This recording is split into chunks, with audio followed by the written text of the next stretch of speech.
আসসালামু আলাইকুম। এটিএন বাংলা সংবাদে সবাইকে স্বাগত জানাচ্ছি আমি ভাবনা আহমেদ। শুরুতেই বিআরবি কেবল সংবাদ শিরোনাম। মুক্তিযোদ্ধাদের মতো সার্বভৌমত্ব রক্ষায় জুলাই যোদ্ধারাও ভূমিকা রেখেছেন মতবিনিময় সভায় তারেক রহমান। ক্ষমতায় গেলে তাদের সহায়তায় আলাদা বিভাগ গঠনের প্রতিশ্রুতি।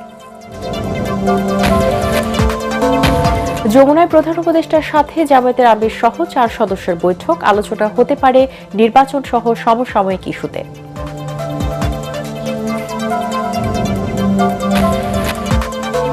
একটি দলকে বিশেষ সুবিধা দিচ্ছে নির্বাচন কমিশন। সিএসির সাথে বৈঠকে মির্জা ফখরুল। পোস্টাল ব্যালট সহ 3 ইস্যুতে ইসির সামনে ছাত্র দলের বিক্ষোভ। গুমের মামলায় শেখ হাসিনা সহ 11 জনের বিরুদ্ধে 25 মার্চ তদন্ত প্রতিবেদন দেওয়ার নির্দেশ। জুলাই অভ্যুত্থানের মামলায় তাপস সহ 28 জনের অভিযোগ আমলে নিল ট্রাইব্যুনাল। নিরপেক্ষ ভোট আয়োজনে আইনশৃঙ্খলা বাহিনীর সম্পূর্ণ প্রস্তুত স্বরাষ্ট্র উপদেষ্টা। নির্বাচনের নিরাপত্তা নিশ্চিতে 1 লাখ পুলিশকে বিশেষ প্রশিক্ষণ।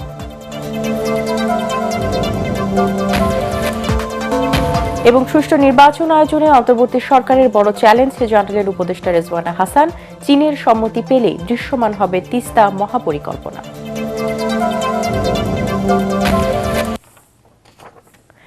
শুনছিলেন বিআরবি কেবল সংবাদ শিরোনাম, এবারে বিস্তারিত।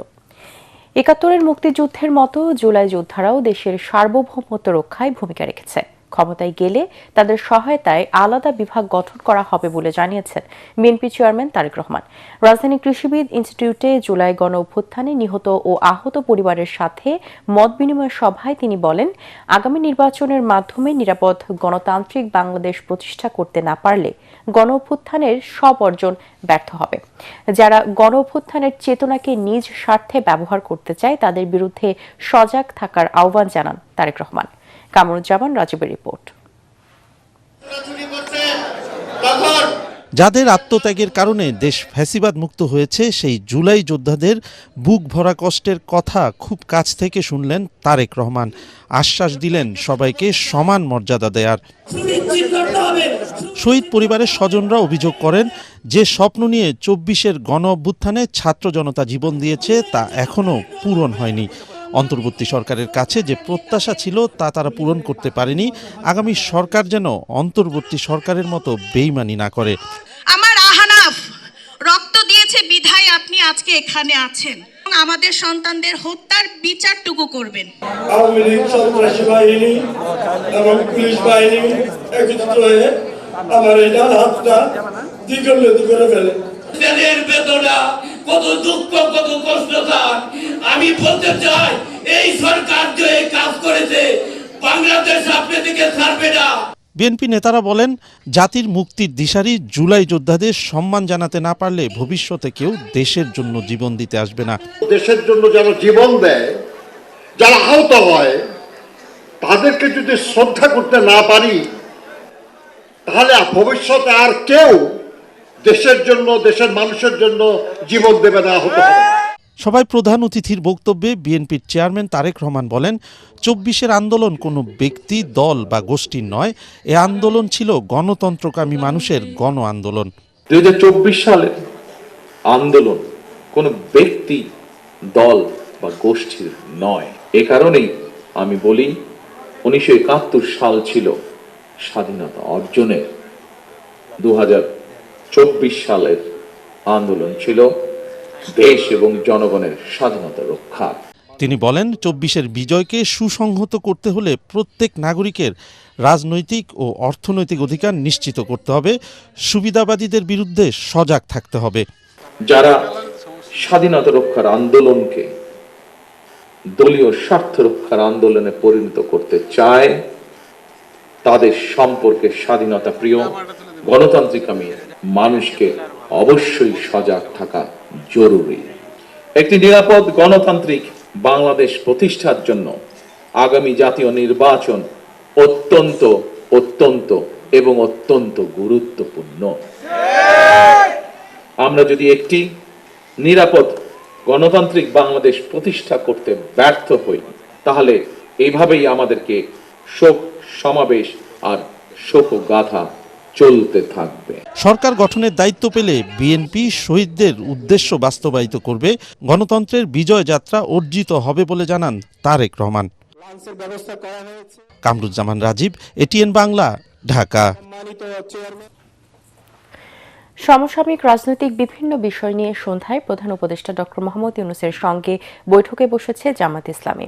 রাষ্ট্রীয় অতিথি ভবন যমুনায় জামাতের আমির ডক্টর শফিকুর রহমানের নেতৃত্বে 4 সদস্যের এই প্রতিনিধি দল বৈঠকে অংশ নিয়েছেন।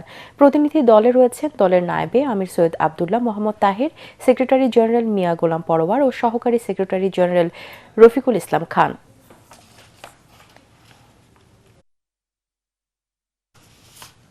দর্শক, এই মুহূর্তে প্রধান উপদেষ্টার বাসভবনের সামনে আছেন সহকর্মী মিজান শাহজাহান। তিনি জানাচ্ছেন সেখানকার সবশেষ খবর। মিজান, বৈঠকে কি নিয়ে আলোচনা হতে পারে, কিছু জানতে পেরেছেন কি?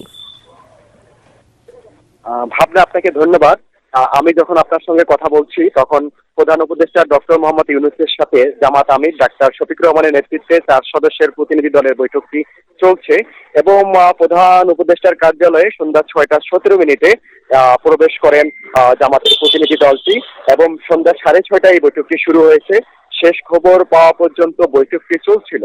আমরা যতটুকু জানতে পেরেছি যে এখানে চলমান রাজনৈতিক পরিস্থিতি, জাতীয় বিভিন্ন ইস্যু নিয়ে আলোচনা হবে এবং আপনি জানেন যে পাবনা এরই মধ্যে বিএনপি এবং জামাতের নেতৃত্বাধীন যে 10 দলীয় জোট তাদের মধ্যে একটা মুখোমুখি অবস্থান চলছে।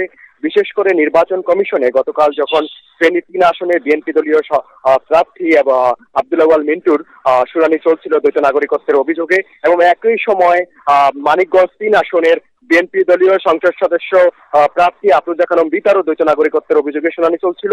এই দুটি শুনানি চলা অবস্থায় সেখানে এনসিপির লিগ্যাল টিমের সদস্য জহিরুল ইসলাম মুসার সঙ্গে সেখানে বিএনপির যারা ছিলেন আইনজীবী তাদের সাথে কথা কাটাকাটি হয়, বাকবিতণ্ডা হয়।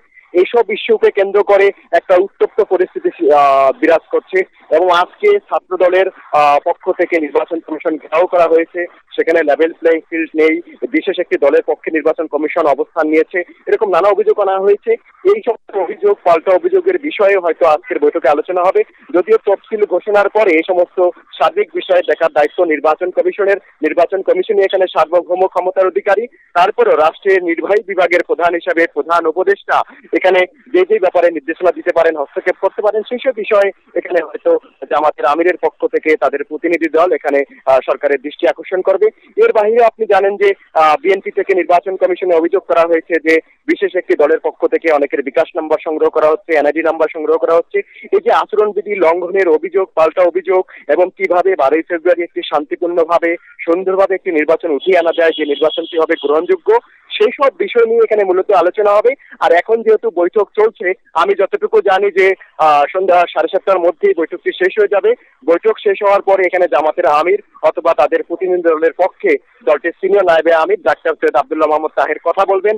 সে বিষয়ে হয়তো তখন কথা বলার পরে আপনাকে আরো বিস্তারিত জানাতে পারবো যে কি কি বিষয় নিয়ে প্রধান উপদেষ্টার সঙ্গে আলোচনা হয়েছে। এই মুহূর্তেই হচ্ছে আমার কাছে যমুনা থেকে সবশেষ খবর। ভাবনা। জি মিজান, আপনাকে ধন্যবাদ। নির্বাচন কমিশনের কর্মকর্তারা একটি দলের পক্ষে ন্যাক্কারজনকভাবে কাজ করছে বলে অভিযোগ করেন বিএনপি মহাসচিব মির্জা ফখরুল ইসলাম আলমগীর। সন্ধ্যায় প্রধান নির্বাচন কমিশনারের সাথে বৈঠক শেষে তিনি অভিযোগ করেন পোস্টাল ব্যালটে একটি দলকে বিশেষ সুবিধা দেওয়া হয়েছে। প্রতীক বিতরণের পরই দেশে পোস্টাল ব্যালট দেওয়ার আহ্বানও জানান তিনি। এদিকে নির্বাচনে পোস্টাল ব্যালটের ভাঁজে ধানের শীষ রাখা সহ 3টি বিষয়ের প্রতিবাদে নির্বাচন কমিশনের বাইরে অবস্থান নিয়ে বিক্ষোভ করছে ছাত্রদল। মুশফিকুর রহমানের রিপোর্ট। ত্রয়োদশ জাতীয় সংসদ নির্বাচনে পোস্টাল ব্যালটে ইসির পক্ষপাতদুষ্ট আচরণ ও প্রশ্নবিদ্ধ সিদ্ধান্ত সহ 3 দাবিতে বেলা 11:30 থেকে আগারগাঁওয়ে নির্বাচন কমিশন ভবন ঘেরাও করে অবস্থান কর্মসূচি পালন করে জাতীয়তাবাদী ছাত্রদল। ব্যালট পেপারের মধ্যে ধানের শীষের প্রতীক এমন একটি জায়গা দেওয়া হয়েছে, এটা খুব অবমাননা করা হয়েছে। ব্যালটগুলো দেশের বাইরে পাঠানো হয়েছে। একজন নির্দিষ্ট মানুষ গিয়ে প্রায় 50 জন 100 জনের পোস্টাল ব্যালট নিয়ে যাচ্ছে এবং ফোন করে ফোনের মাধ্যমে অন্যজনের ভোট নিজেরা দিচ্ছে। এটা একটা বিতর্কিত প্রসেস। জামাতে ইসলামকে অতিরিক্ত সুবিধা দেওয়ার জন্য ব্যালট পেপারে ধানের শীষকে আবার শেষের দিকে দিয়ে যেই অপচেষ্টা করা হয়েছে। এ সময় ছাত্রদল সভাপতি রাকিবুল ইসলাম রাকিব অভিযোগ করে বলেন, একটি রাজনৈতিক গোষ্ঠীর চাপের মুখে দায়িত্বশীল ও যৌক্তিক সিদ্ধান্তের পরিবর্তে হঠকারী ও অদূরদর্শী সিদ্ধান্ত নিচ্ছে ইসি। আহ্বান জানাচ্ছি সব ধরনের ষড়যন্ত্র আপনার মোকাবেলা করতে হবে, সমর্থ থাকতে হবে। আপনার যেন মেরুদণ্ড রয়েছে কিনা এই নিয়ে যেন প্রশ্ন না আসে, ইতিমধ্যে সেই প্রশ্ন চলে এসেছে সামনে। বিকেলে প্রধান নির্বাচন কমিশনারের সাথে বৈঠক করেন বিএনপি মহাসচিব মির্জা ফখরুল ইসলাম আলমগীর এবং বিএনপির কেন্দ্রীয় নির্বাচন পরিচালনা কমিটির চেয়ারম্যান নজরুল ইসলাম খান। পরে সংবাদ সম্মেলনে বিএনপি মহাসচিব বলেন, পোস্টাল ব্যালট পেপার সঠিক নয়, এতে একটি দলকে বিশেষ সুবিধা দেওয়ার অভিযোগ করে মির্জা ফখরুল বলেন, ইসির সিনিয়র অনেক কর্মকর্তা একটি দলের হয়ে কাজ করছে। এই ব্যালট পেপারটি সঠিক নয়, এখানে পক্ষপাতিত্ব করা হয়েছে এবং কোনো একটি দলকে বিশেষভাবে সুবিধা দেওয়ার চেষ্টা করা হয়েছে। বিভিন্ন নির্বাচনী এলাকার রিটার্নিং অফিসার, সহকারী রিটার্নিং অফিসার, পুলিশ সুপার, থানা ভারপ্রাপ্ত কর্মকর্তা সহ অন্যান্য কর্মকর্তাবৃন্দ একটি দলের পক্ষে কিছু কিছু ন্যাক্কারজনকভাবে কাজ করছে বলে আমরা অভিযোগ পেয়েছি। নির্বাচন কমিশনের কতিপয় সিনিয়র কর্মকর্তা সহ কয়েকজনের বিরুদ্ধে আমরা অভিযোগ পেয়েছি যে তারা কোনো একটি নির্দিষ্ট দলের পক্ষে কাজ করছেন। আমরা সে বিষয়ে ব্যবস্থা গ্রহণ করার জন্য তাদেরকে অনুরোধ করেছি। এদিকে জাতীয় সংসদ নির্বাচনের মনোনয়নপত্র বাছাইয়ে আপিল শুনানি শেষ হয়েছে। মঙ্গলবার প্রার্থিতা প্রত্যাহারের শেষ দিন। এরপর বুধবার চূড়ান্ত প্রার্থীদের মধ্যে প্রতীক বরাদ্দ করবে ইসি। প্রতীক বরাদ্দ শেষে বৃহস্পতিবার থেকে শুরু হবে প্রচারণা। মুশফিকুর রহমান, এটিএন বাংলা, ঢাকা। জুলাই গণ আন্দোলনে রাজধানীর মোহাম্মদপুরে শিক্ষার্থী ফাইয়াজ সৈকত সহ 9 জনকে হত্যার ঘটনায় শেখ ফজলে নূর তাপস, জাহাঙ্গীর কবির নানক সহ 28 জনের বিরুদ্ধে অভিযোগ আমলে নিয়েছে আন্তর্জাতিক অপরাধ ট্রাইব্যুনাল। একই সাথে পলাতক 24 জনের বিরুদ্ধে গ্রেপ্তারি পরোয়ানা জারি করে 29 জানুয়ারির মধ্যে হাজির করার নির্দেশ দেওয়া হয়েছে। এছাড়া ক্ষমতাচ্যুত প্রধানমন্ত্রী শেখ হাসিনা ও সাবেক সেনা কর্মকর্তা জিয়াউল আহসান সহ আসামিদের বিরুদ্ধে গুমের মামলার তদন্ত 25 মার্চের মধ্যে শেষ করার নির্দেশ দিয়েছে আদালত। বিচারপতি গোলাম মর্তুজা মজুমদারের নেতৃত্বে 3 সদস্যের ট্রাইব্যুনাল এসব আদেশ দেন। আর জানাচ্ছেন হুমান চিস্তি। 24 জুলাইয়ে ছাত্র জনতার গণ আন্দোলনে রাজধানীর ধানমন্ডি ও মোহাম্মদপুর ছিল রণক্ষেত্র। উত্তাল এ আন্দোলনে 18 ও 19 জুলাই শহীদ হন শিক্ষার্থী ফারহান ফাইয়াজ, মাহমুদুর রহমান সৈকত সহ 9 জন। ওই হত্যাযজ্ঞের মামলায় রোববার আন্তর্জাতিক অপরাধ ট্রাইব্যুনালে 28 জনের বিরুদ্ধে আনুষ্ঠানিক অভিযোগপত্র জমা দেয় প্রসিকিউশন। এতে আসামিদের বিরুদ্ধে 3টি অভিযোগ আনা হয়। সাক্ষী করা হয়েছে 50 জনকে। 28 জন আসামির মধ্যে গ্রেপ্তারকৃত 4 জনকে সকালে ট্রাইব্যুনালে হাজির করে পুলিশ। পরে অভিযোগ আমলে নিয়ে ডিএনসিসির সাবেক মেয়র শেখ ফজলে নূর তাপস, সাবেক মন্ত্রী জাহাঙ্গীর কবির নানক সহ পলাতক 24 জনের বিরুদ্ধে গ্রেপ্তারি পরোয়ানা জারি করে ট্রাইব্যুনাল। আন্দোলনকারীদের যাতে পাকড়াও করা হয়, হেলিকপ্টার ব্যবহার করা, ড্রোন ব্যবহার করা, এই যে ষড়যন্ত্র এবং পরিকল্পনা শেখ হাসিনার সাথে তাপসের এটা হয়েছিল, তারই ফলশ্রুতি ছিল মোহাম্মদপুর এলাকায়। জাহাঙ্গীর কবির নানকের পেশা যে গুন্ডা বাহিনী মোহাম্মদপুর এলাকায় ছিল, তাদের সেই গুন্ডা বাহিনীর বিভিন্ন পর্যায়ের নেতারা প্রত্যেকেই সশস্ত্র ছিল এবং ভিডিওতে তাদেরকে আইডেন্টিফাই করা হয়েছে। আশা করছি এই নিষ্ঠুরতম হত্যাকারী যারা, তাদের বিচার নিশ্চিত করা হবে বাংলাদেশের মাটিতে। এ মামলার অন্যতম আসামি সাজ্জাদ এ ঘটনার সাথে সম্পৃক্ত নয় বলে দাবি করেন তার আইনজীবী। আন্দোলন শুরুর পূর্বেই মোহাম্মদপুর থানা ছাত্রলীগের সহসভাপতি থেকে তাকে বহিষ্কৃত করা হয়। যখন ছাত্র আন্দোলন শুরু হয় তখন সে ছাত্র আন্দোলনের পক্ষেই, ছাত্রদের পক্ষেই সে গিয়েছিল। এদিকে ক্ষমতাচ্যুত প্রধানমন্ত্রী শেখ হাসিনা ও সাবেক সেনা কর্মকর্তা অবসরপ্রাপ্ত মেজর জেনারেল জিয়াউল আহসান সহ আসামিদের বিরুদ্ধে গুমের মামলার তদন্ত 25 মার্চের মধ্যে শেষ করার নির্দেশ দেন ট্রাইব্যুনাল 1। অন্যদিকে ট্রাইব্যুনাল 2-এ সাভারের আশুলিয়ায় 5 মরদেহের সাথে জীবিত একজনকে পোড়ানো সহ 7 জনকে হত্যা মামলায় যুক্তিতর্ক উপস্থাপন করে আসামি পক্ষ। হুমায়ুন চিস্তি, এটিএন বাংলা, ঢাকা। শুধু রাজনীতি নয়, অর্থনীতি সহ প্রতিটি ক্ষেত্রে নারীদের অবস্থান নিশ্চিতে বিএনপি বিনিয়োগ করবে বলেও জানিয়েছেন দলটির স্থায়ী কমিটির সদস্য আমির খসরু মাহমুদ চৌধুরী। রাজধানীর কৃষিবিদ ইনস্টিটিউট মিলনায়তনে ঢাকা ফোরাম আয়োজিত জাতি গঠনে নারী নীতির সম্ভাবনা ও বাংলাদেশের ভবিষ্যৎ শীর্ষক আলোচনা সভায় তিনি এসব কথা বলেন। এতে নারীর ক্ষমতায়নে বাধা ও নারীর স্বাবলম্বী হওয়ার চ্যালেঞ্জ তুলে ধরেন সমাজে প্রতিষ্ঠিত নারীরা। আলোচনায় যোগ দেন বিএনপি চেয়ারম্যান তারেক রহমানের মেয়ে জাইমা রহমান। নারীদের নিয়ে খালেদা জিয়ার বিভিন্ন পরিকল্পনার কথা তুলে ধরেন তিনি।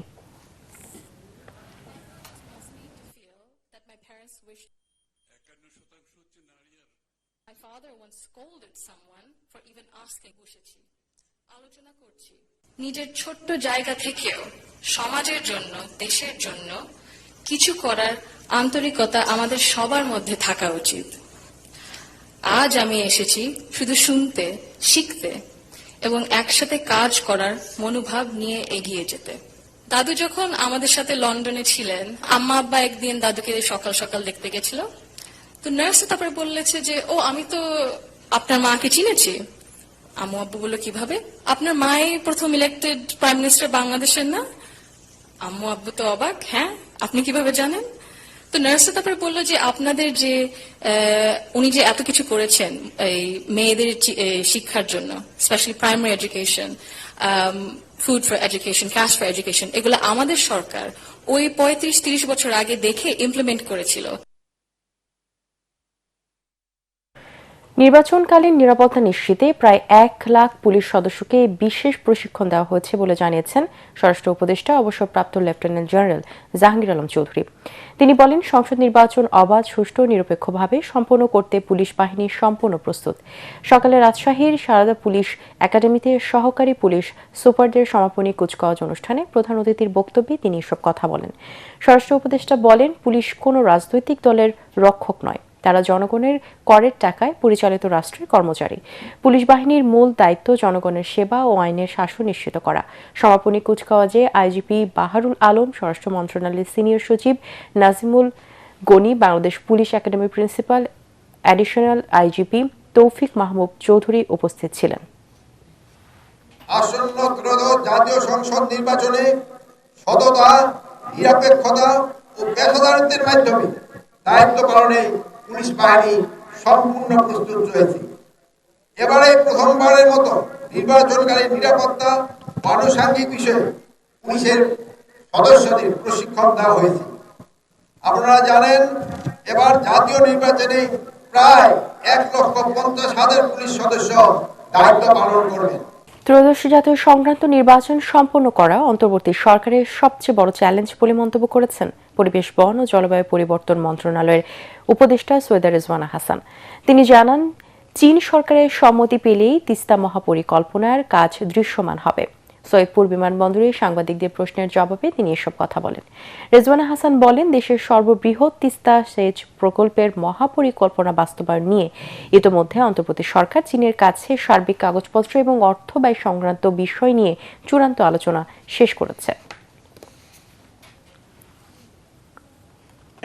সেটা আমরা করে চীন সরকারকে পাঠিয়ে দিয়েছি। চীনের বিশেষজ্ঞরা যখন হ্যাঁ বলবে, তখন চীনের যে ব্যাংকিং সেক্টর তারা হ্যাঁ বলবে, তারপরে বাংলাদেশ সরকারের সাথে একটা চুক্তি হয়ে তারা কাজ শুরু করবে।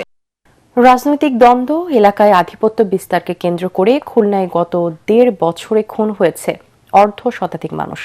সেই সাথে রয়েছে বেকারত্ব, চাঁদাবাজি এবং কিশোর গ্যাংয়ের দৌরাত্ম্য। এই পরিস্থিতিতে নির্বাচনের দিন যত ঘনিয়ে আসছে, ততই আতঙ্ক বাড়ছে খুলনা মহানগরীর বাসিন্দাদের। যারা নির্বাচিত হবেন তারা আইন শৃঙ্খলা পরিস্থিতির উন্নতিতে কাজ করবেন, এমনটাই প্রত্যাশা ভোটারদের। তরিক ইসলামের রিপোর্ট। খুলনা সদর ও সোনাডাঙ্গা থানা নিয়ে গঠিত খুলনা 2 আসন। বিভাগীয় শহর হয়েও উন্নয়ন থেকে বঞ্চিত এ জনপদের বাসিন্দারা। ভোটাররা বলছেন, যারা এলাকার উন্নয়নে কাজ করবেন এমন প্রার্থীকেই বেছে নেবেন তারা। মৌলিক 5টি চাহিদা আছে, চাহিদা যেটা পূরণ করতে পারে তেমন একজন প্রার্থীকে আসলে সবাই আশা করে। নির্বাচিত হলে সন্ত্রাসবাদ দুর্নীতিমুক্ত হবে, আমরা তাকেই ভোট দিই। যেই দলই আসুক, আমরা সবাই পরিবার আগে বন্ডেজ, তারপরে দল। আমরা সাধারণ মানুষ যাতে ঠিকমতো চলতে পারি, যারা বেকার আছে তাদের কর্মস্থান পাক, আমাদের শিল্প এলাকা খুলনা যে জুট মিলগুলো আছে আবার চালু হোক, এটা আমাদের আশা করি আর কি। বিএনপির ঘাঁটি হিসেবে পরিচিত এই আসনে ভোটের মাঠে লড়ছেন সাবেক সংসদ সদস্য নজরুল ইসলাম মঞ্জু। জানান, নির্বাচিত হলে আইন শৃঙ্খলা পরিস্থিতির উন্নতি হবে তার প্রধান লক্ষ্য। ভয়হীন, নিরাপদ বাংলাদেশ, নিরাপদ খুলনা গঠন করাই আমাদের লক্ষ্য। সেক্ষেত্রে উন্নয়নই হবে আমাদের মূল চাবিকাঠি। আমরা মানুষকে স্বস্তি দেব, শান্তি দেব এবং এই শহরের মানুষদেরকে আমরা একটা উচ্চতায় নিয়ে যাব, সেটি হচ্ছে উন্নয়ন খুলনা, সমৃদ্ধ খুলনা। এদিকে ভোটের মাঠে জয়ের ব্যাপারে আশাবাদী দাঁড়িপাল্লার প্রার্থী মহানগর জামায়াতে ইসলামীর সেক্রেটারি শেখ জাহাঙ্গীর হুসাইন হেলাল। ব্যাপক চাঁদাবাজি থেকে, ব্যাপক হানাহানি থেকে, এগুলো থেকে জনগণ একটি শান্তির সমাজ, একটি পরিবেশ চায়। সেক্ষেত্রে তারা বেছে নিয়েছে দাঁড়িপাল্লা প্রতীকে এবার দেখা দরকার। জমজমাট ভোটের লড়াই হতে চলেছে খুলনা সদর 2 আসনে বিএনপি ও জামাত মনোনীত প্রার্থীদের মাঝে। এর একদিকে রয়েছে খুলনা মহানগর বিএনপির সাবেক সভাপতি ও সাবেক সংসদ সদস্য নজরুল ইসলাম মঞ্জু, অন্যদিকে রয়েছে জামায়াত ইসলামী বাংলাদেশের জাহাঙ্গীর হোসেন হেলাল। এলাকার ভোটার ও বাসিন্দারা বলছেন, আসন্ন নির্বাচনে এলাকার আইনশৃঙ্খলা পরিস্থিতির উন্নয়ন, চাঁদাবাজি ও সন্ত্রাস দমনে যোগ্য প্রার্থীকেই বেছে নেবেন তারা, যা আগামী নির্বাচনে ভোটের বড় সমীকরণ হিসেবে কাজ করবে। তরিক ইসলাম, এটিএন বাংলা, খুলনা। সালাম স্টিল ভোটার গাড়ি নিয়ে টাঙ্গাইল 3 আসনের বাসতলা বাজার, সেখানকার সবশেষ নির্বাচনী খবর জানাচ্ছেন সহকর্মী জামিল হাসান শান্ত। সালাম স্টিল ভোটার গাড়ি নিয়ে আমরা বর্তমানে অবস্থান করছি বাসতলা বাজারে। এটি টাঙ্গাইল 3 আসনের অন্তর্ভুক্ত। এলাকায় মোট ভোটার সংখ্যা রয়েছে প্রায় 4 লাখ। তবে এই 4 লাখের প্রায় অর্ধেক ভোটারই বসবাস করে পাহাড়ি একটি অঞ্চলে। সেই পাহাড়ি অঞ্চলে কিন্তু বিগত 17 বছরে তেমন কোনো উন্নয়নের ছোঁয়া লাগেনি বলে এলাকার স্থানীয় বাসিন্দারা আমাদেরকে জানিয়েছেন। তারা চায় ওই এলাকায় উন্নত মানের একটি হাসপাতাল, সেই পাশাপাশি উন্নত মানের স্কুল কলেজ কিন্তু তারা প্রত্যাশা করছেন আগামী যে এমপি হবে তার কাছে। আপনাকে জানিয়ে রাখতে চাই, এলাকায় যারা প্রার্থী রয়েছেন তারা কিন্তু কোনো রকম প্রচারণার কাজটি করতে পারছেন না, যেহেতু বিধিনিষেধের কিছু ব্যাপার রয়েছে। তবে তারা ভোটারদের দাঁড়িয়ে গিয়ে দোয়া চাইছেন এবং এলাকার উন্নয়নমূলক বিভিন্ন প্রতিশ্রুতি তারা দিচ্ছেন। সালাম স্টিল ভোটার গাড়ি নিয়ে এই ছিল আমার কাছে টাঙ্গাইল 3 আসন থেকে নির্বাচনী প্রচারণার সর্বশেষ খবর। ত্রয়োদশ সংসদ নির্বাচনকে সামনে রেখে সংখ্যানুপাতিক হারে পিছিয়ে পড়াদের জন্য সংরক্ষিত আসন প্রবর্তনের দাবি জানিয়েছেন সংখ্যালঘু সম্প্রদায়ের প্রতিনিধিরা। রাজধানীর সিরাডপ মিলনায়তনে আলোচনা সভায় বক্তারা বলেন, এবারে নির্বাচনেও ভোট দিতে গিয়ে নিরাপত্তাহীনতায় ভুগছেন তারা। এ সময় রাজনৈতিক দলগুলোকে তাদের ইশতেহারে সংখ্যালঘুদের জন্য স্পষ্ট পরিকল্পনা ও তা বাস্তবায়নের প্রতিশ্রুতি দেওয়ার তাগিদ দেন বিশিষ্টজনেরা। ইমদাদুল্লাহ বাবুর রিপোর্ট। সবার জন্য গণতন্ত্র, সংখ্যালঘু অধিকার ও প্রতিনিধিত্ব শীর্ষক এই মুক্ত আলোচনার আয়োজন করে সেন্টার ফর গভর্নেন্স স্টাডিজ। এ সময় সংখ্যালঘু বিভিন্ন সম্প্রদায়ের প্রতিনিধিরা বলেন, ভোট এলে নানা দল নানা প্রতিশ্রুতি দেয়, কিন্তু ভোটের পর নিরাপত্তা নিয়ে শঙ্কায় পড়তে হয় সংখ্যালঘুদের। আজকের দিনে এই কথাটা অত্যন্ত দুঃখের সাথে বলতে হচ্ছে, আমরা ভোট দিব, আমার সরকার নির্বাচিত করব, সেই সরকার যাকে নির্বাচিত করব তারা বাহবা দিবে, খুশি হবে, আর যারা হারবে তারা বলবে তোমরা আমাকে ভোট কেন দিলা। 25 জন যা হয় সংসদে স্বনির্ধারিত করার সুযোগ করে দেওয়া হোক। তাদের যদি নির্বাচনী ইশতেহারে যদি তারা সুস্পষ্টভাবে কোনো অঙ্গীকার না থাকে, তাহলে আমরা কিভাবে আমরা আমাদের অধিকারের কথাগুলো বলে যাব। আগামীতে যারা এই রাষ্ট্রকে পরিচালনা করবে, সেই রাজনৈতিক দল কিংবা যারা ক্ষমতায় আসবে, তারা অবশ্যই আদিবাসীদের এই যে দীর্ঘদিনের দাবি ভূমি কমিশন গঠন, সেটিকে তারা গুরুত্ব দিবে। আলোচনায় 24-এর গণঅভ্যুত্থানের পর সংখ্যালঘুরা আরও বেশি অনিরাপদ হয়ে পড়েছেন বলে অভিযোগ করেন বিশিষ্টজনেরা। সংখ্যালঘুদের অধিকার নিশ্চিতে সরকার এবং প্রশাসন সহ সবাইকে এক হয়ে কাজ করার আহ্বান জানান তারা। এটা তো বাস্তব যে 24শে জুলাইয়ের অভ্যুত্থানের পর বাংলাদেশে ধর্মীয় ও জাতিগত সংখ্যালঘুরা আরো বেশি নিরাপত্তাহীন হয়েছে, আরো বেশি ভঙ্গুর হয়েছে, তাদের অর্থনৈতিক নিরাপত্তাহীনতা বেড়েছে, অনেকে চাকরি হারিয়ে। বহুত্ববাদের কথা বললেও বহুত্ববাদের কোনো ক্যারেক্টারিস্টিক্সও আমি এখানে দেখাতেও চেষ্টা করছি না, খালি বলছি যে বহুত্ববাদ থাকবে। আমাদের এই সমস্যাটা সমাধান করতে হবে সম্পূর্ণভাবে রাজনীতিকদের, এবং সেইটা কিন্তু শুধুমাত্র এখনকার পরিস্থিতিতে আমরা সমাধান করতে পারবো বলে আমার মনে হয় না, এবং কিভাবে হবে আপনাদের ভাবতে হবে। সমাজের বিভিন্ন ক্ষেত্রে সংখ্যালঘুদের অন্তর্ভুক্তি বাড়াতে সরকারকে উদ্যোগ নেয়ার পরামর্শ দেন বিভিন্ন শ্রেণী পেশার মানুষ। ইমদাদুল্লাহ বাবু, ATN বাংলা, ঢাকা। ভোটার উপস্থিতি বাড়ানোর চ্যালেঞ্জ নিয়ে নিয়মিত গণসংযোগ করছেন মানিকগঞ্জ 2 আসনের বিএনপির প্রার্থী ইঞ্জিনিয়ার মইনুল ইসলাম খান শান্ত। ভোটের মাঠে লেভেল প্লেইং ফিল্ড নেই অভিযোগ করে প্রশাসনের ভূমিকা নিয়ে প্রশ্ন তুলেছেন 10 দলীয় জোটের প্রার্থী শেখ মোহাম্মদ সালাউদ্দিন। নির্বাচিত হলে নদী ভাঙ্গন রোধে স্থায়ী বাঁধ দেওয়ার পাশাপাশি বেকারমুক্ত সিংগাইর হরিরামপুর গড়ার প্রতিশ্রুতি দিচ্ছেন তারা। মানিকগঞ্জ প্রতিনিধি শহীদুল ইসলাম সুজনের সাথে নিয়ে রিপোর্ট করছেন মিজান শাহজাহান।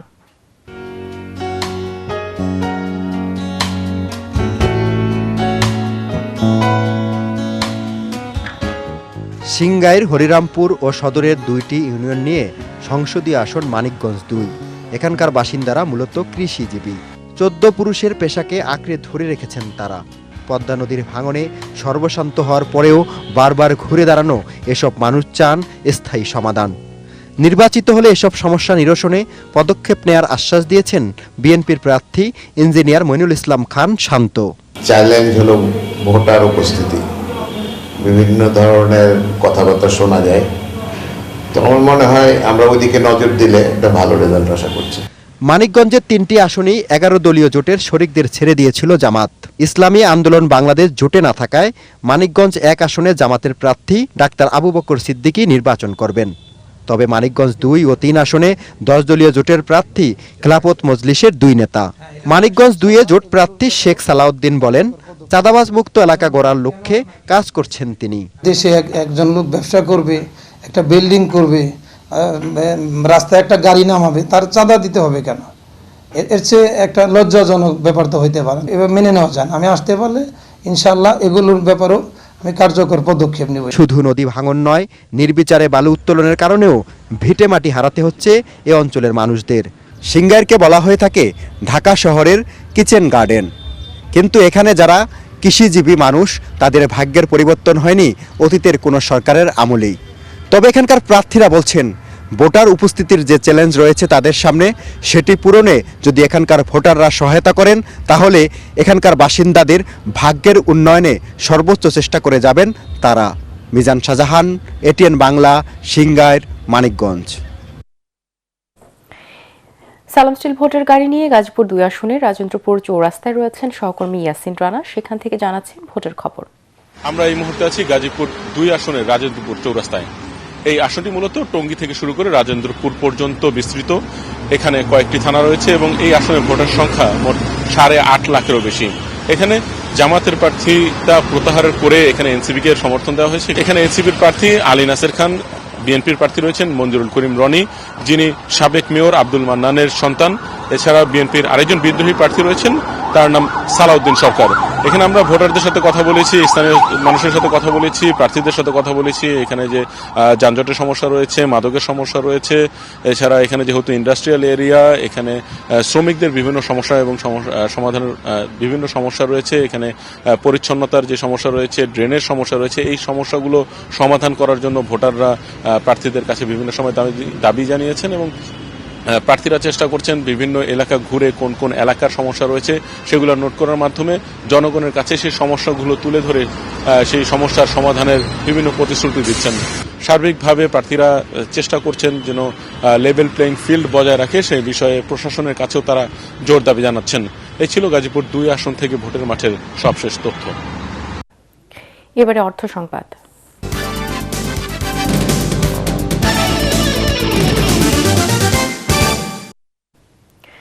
প্রথমবারের মতো বাংলাদেশে military institute of science and technology MIST-তে অনুষ্ঠিত হল রেসপন্সিবল AI সামিট 2026। মিরপুর সেনানিবাসে কম্পিউটার সায়েন্স অ্যান্ড ইঞ্জিনিয়ারিং বিভাগের তত্ত্বাবধানে আয়োজিত অনুষ্ঠানে প্রধান অতিথি ছিলেন সমাজ কল্যাণ উপদেষ্টা শারমিন এস মুর্শিদ। এছাড়া উপস্থিত ছিলেন আয়োজনের প্রধান পৃষ্ঠপোষক MIST-এর commandant major general Mohammad Nasim Parvez. সভাপতিত্ব করেন কম্পিউটার সায়েন্স অ্যান্ড ইঞ্জিনিয়ারিং বিভাগের বিভাগীয় প্রধান ব্রিগেডিয়ার জেনারেল মোহাম্মদ শাহজাহান মুজিব। সামিটে মূল বক্তব্য রাখেন নর্থ ইস্টার্ন ইউনিভার্সিটির সহকারী অধ্যাপক ও হার্ভার্ড ইউনিভার্সিটির Berkman Klein fellow doctor Upal Ehsan. দেশের স্টিল স্ট্রাকচার ও শিল্প অবকাঠামো খাতের অন্যতম অগ্রগামী প্রতিষ্ঠান মার্ন সিটেল স্ট্রাকচার লিমিটেড তাদের 12 বছর পূর্তি উদযাপন ও অ্যানুয়াল বিজনেস কনফারেন্সের আয়োজন করে। এতে প্রতিষ্ঠানটির গত 1 বছরের ব্যবসায়িক অগ্রগতি, চলমান প্রকল্পসমূহ এবং ভবিষ্যৎ পরিকল্পনা নিয়ে বিস্তারিত আলোচনা করা হয়। গুলশানে একটি অভিজাত ক্লাবে অ্যানুয়াল কনফারেন্স শেষে জাঁকজমকপূর্ণ অনুষ্ঠানের আয়োজন করা হয়। এতে বক্তব্য রাখেন প্রতিষ্ঠানের চেয়ারম্যান মনোয়ার হোসেন পাঠান, ব্যবস্থাপনা পরিচালক ইঞ্জিনিয়ার আব্দুর রহিম, নির্বাহী পরিচালক ইঞ্জিনিয়ার ইউনুস আলী, বিশিষ্ট structural designer professor M Shamim Z Basunia, Madhumati ব্যাংকের পরিচালক এম এ মান্নান, ব্যবস্থাপনা পরিচালক মোহাম্মদ শফিউল আজম সহ ক্লায়েন্ট, ব্যাংকার, সরবরাহকারী, ব্যবসায়িক অংশীদাররা। ঢাকা বিশ্ববিদ্যালয়ে গণযোগাযোগ ও সাংবাদিকতা বিভাগের 2023 সালের বিএসএস পরীক্ষায় অসাধারণ ফলাফল করায় 10 জন মেধাবী শিক্ষার্থীকে অধ্যাপক সিতারা পারভিন পুরস্কার দেওয়া হয়। ঢাকা বিশ্ববিদ্যালয়ের অধ্যাপক মোজাফফর আহমেদ চৌধুরী মিলনায়তনে আয়োজিত অনুষ্ঠানে প্রধান অতিথি অধ্যাপক ডক্টর সাইমা হক বিদিশা শিক্ষার্থীদের হাতে এই পুরস্কার তুলে দেন। এই পুরস্কার শিক্ষার্থীদের মেধা ও পরিশ্রমের স্বীকৃতি বলে জানান তিনি। এ সময় গণযোগাযোগ ও সাংবাদিকতা বিভাগের ভারপ্রাপ্ত চেয়ারম্যান এবং সামাজিক বিজ্ঞান অনুষদের ডিন অধ্যাপক ডক্টর তৈবুর রহমান, ডেইলি স্টারের সম্পাদক মাহফুজ আনাম ও অধ্যাপক ডক্টর আহাদুজ্জামান মোহাম্মদ আলী অন্যান্যের মধ্যে উপস্থিত ছিলেন।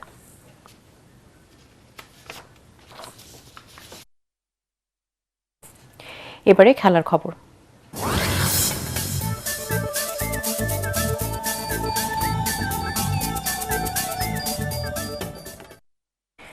নিরাপত্তা ইস্যুতে ভারতে গিয়ে টি-20 বিশ্বকাপে বাংলাদেশের না খেলা নিয়ে জটিলতা আরও বাড়তে শুরু করেছে। বাংলাদেশের দাবি আইসিসি মেনে না নিলে সব হিসেবে বদলে দিতে পারে পাকিস্তান। পাকিস্তানি গণমাধ্যম জানিয়েছে বাংলাদেশের দাবি মেনে না নিলে বিশ্বকাপ খেলতে অস্বীকৃতি জানাতে পারে পিসিবিও। এমন আভাস নাকি পিসিবির শীর্ষ পর্যায় থেকে দেওয়া হয়েছে। সে দেশের গণমাধ্যম জানায় বাংলাদেশের ম্যাচ ভারত থেকে না সরালে সবাইকে আশ্চর্য করে দেওয়ার মতো কিছু করবে পাকিস্তান। উপমহাদেশের বিশ্বকাপে বাংলাদেশ এবং পাকিস্তানের মতো দুই দলকে ছাড়া বিশ্বকাপ আয়োজন আইসিসির জন্য কোনোভাবেই লাভজনক হবে না। আসন্ন টি-20 বিশ্বকাপে ভারতে খেলতে না যাওয়ার সিদ্ধান্তে অনড় রয়েছে বাংলাদেশ। আইসিসি প্রতিনিধি দল বাংলাদেশে আসলেও বিসিবি তাদেরকে গ্রুপ পরিবর্তনের প্রস্তাব দিয়েছে। আইসিসির সাথে বিসিবির আলোচনা হলেও চূড়ান্ত সিদ্ধান্ত আসেনি। তবে বাংলাদেশ নিজেদের সবগুলো ম্যাচ শ্রীলঙ্কায় খেলতে চায়। শ্রীলঙ্কার সাথে বি গ্রুপে থাকা আয়ারল্যান্ডের সঙ্গে পরিবর্তন সম্ভাবনার গুঞ্জনও রয়েছে। এদিকে আইরিশরা জানিয়ে দিয়েছে তারা ভেন্যু পরিবর্তনে রাজি নয়। ক্রিকেট আয়ারল্যান্ডের এক কর্মকর্তা বলেন, আমরা স্পষ্ট নিশ্চয়তা পেয়েছি যে আমরা বর্তমান সূচি থেকে সরছি না। অবশ্যই আমরা গ্রুপ পর্বের ম্যাচগুলো শ্রীলঙ্কার খেলব। আগামী 7 ফেব্রুয়ারি থেকে ভারত ও শ্রীলঙ্কায় শুরু হবে টি-20 বিশ্বকাপ আসর। হার দিয়ে বাংলাদেশ প্রিমিয়ার লিগ বিপিএল শেষ করল নবাগত ফ্র্যাঞ্চাইজি নোয়াখালী এক্সপ্রেস। 8 উইকেটে জিতে শেষ 4 খেলার অপেক্ষায় এখন আগেই প্লে অফ নিশ্চিত করা রংপুর রাইডার্স। মিরপুর শেরেবাংলা স্টেডিয়ামে 174 রানে জয়ের টার্গেটে নেমে দলের 78 রানে ডেভিড মালানের উইকেট হারায় রংপুর। তবে তাওহিদ হৃদয়ের সেঞ্চুরিতে 2 বল হাতে রেখে 2 উইকেটে 174 রান তুলে জয় পায় লিটন দাসের দল। তাওহিদ 109 রান এবং লিটন 39 রান করেন। এবারের লিগে এটি রংপুরের 6ষ্ঠ জয়। এর আগে টসে হেরে হাসান ইসাকিলের অপরাজিত 107 রানে ভর করে 2 উইকেটে 173 রানে থামে নোয়াখালীর ইনিংস। অধিনায়ক হায়দার আলী 42 রানে অপরাজিত থাকেন। শেষ করার আগে বিআরবি কেবল সংবাদ শিরোনামগুলো জানিয়ে দিব আরো একবার। মুক্তিযোদ্ধাদের মতো সার্বভৌমত্ব রক্ষায় জুলাই যোদ্ধারাও ভূমিকা রেখেছেন মতবিনিময় সভায় তারেক রহমান। ক্ষমতায় গেলে তাদের সহায়তায় আলাদা বিভাগ গঠনের প্রতিশ্রুতি। যমুনায় প্রধান উপদেষ্টার সাথে জামায়াতের আমির সহ 4 সদস্যের বৈঠক। আলোচনা হতে পারে নির্বাচন সহ সমসাময়িক ইস্যুতে।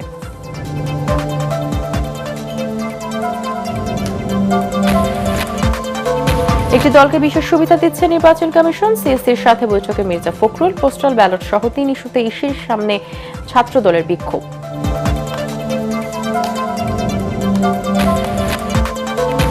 গুমের মামলায় শেখ হাসিনা সহ 11 জনের বিরুদ্ধে 25 মার্চ তদন্ত প্রতিবেদন দেওয়ার নির্দেশ। জুলাই অভ্যুত্থানের মামলায় তাপস সহ 28 জনের অভিযোগ আমলে নিল ট্রাইব্যুনাল।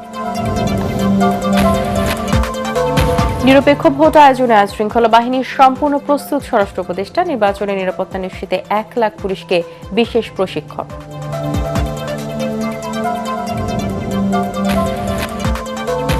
এবং সুষ্ঠু নির্বাচন আয়োজনে অন্তর্বর্তী সরকারের বড় চ্যালেঞ্জ জানালেন উপদেষ্টা রিজওয়ানা হাসান। চীনের সম্মতি পেলেই দৃশ্যমান হবে তিস্তা মহাপরিকল্পনা।